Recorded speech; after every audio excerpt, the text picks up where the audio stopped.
In this video, we want to go over some new rules related to gifting money to family or friends while we're living without adverse tax consequences. And then how do we give money to friends and our heirs after we're living, after we pass away, without any estate tax consequences. If we haven't met you yet, I'm Dave Zoller and this is Tim Meisenheimer. We run Streamline Financial. It's a retirement planning firm in the west suburbs of Chicago, and we specialize in retirement planning. So we've been having some conversations with our clients who are mainly in their 50s and 60s. And we've had a few conversations lately around giving to their kids while they're still alive. That way they can actually see the blessings that they provide to their kids versus passing away and then not being able to enjoy, if they were to give money to their family. Now, we do have these sorts of conversations with our clients, but if you've got deeper conversations or deeper questions as you're listening to these things that we talk about today, we definitely recommend talking with an estate planning attorney or maybe your accountant, because some of this involves tax impact as well. So first question is, how much can we give each year to an individual without having any tax impact? So depending on when you're watching this, in the year 2021, that limit was $15,000. It's called the annual exclusion amount that you can gift to any person, any individual in a year without having to file a gift tax return. I think it's IRS Form 709 that you would have to fill out if you went above that limit. Now in 2022, that limit got increased to $16,000. So as we talk with people who want to give to their children, we keep in mind the $16,000 limit.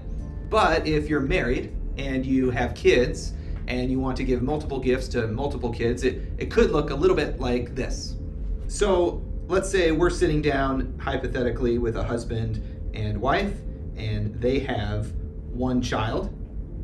You can give, each partner can give $16,000 in the year 2022 to that child without any tax consequences or without any filing of a gift tax form. But then if that child is married, each spouse can give $16,000 to their spouse.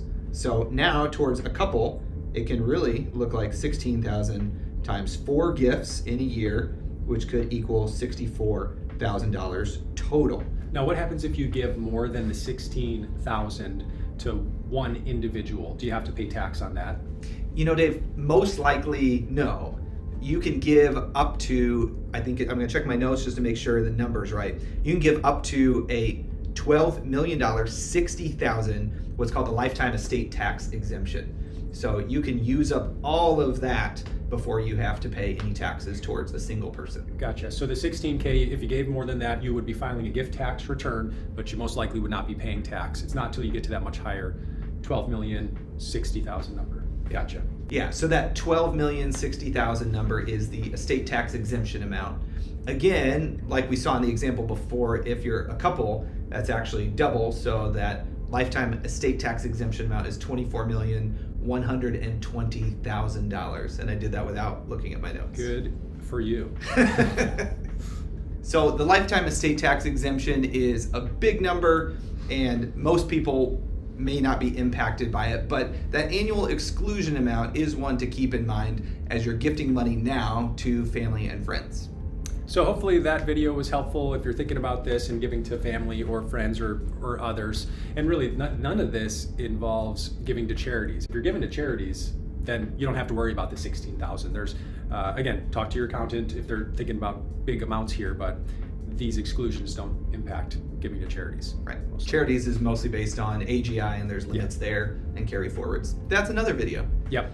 But before we go, I wanted to mention, if you are working with an advisor and they're mainly talking about and reviewing just the investment plan with you, but you're starting to realize that there's other important parts to your retirement plan, like the income plan, the withdrawal strategy, or the tax plan, or even some of this estate planning, some of those questions are in your head, feel free to reach out to us. We have some space each month where we do intro calls with no obligation, and we can review your plan and talk about what you're currently doing if you're looking for another advisor that's a little bit more focused on retirement planning. So if you're interested, go to our website, click the Get Started button, and then maybe we'll talk with you. If we don't hear from you, then hopefully we'll see you in the next video. Have a great rest of your day.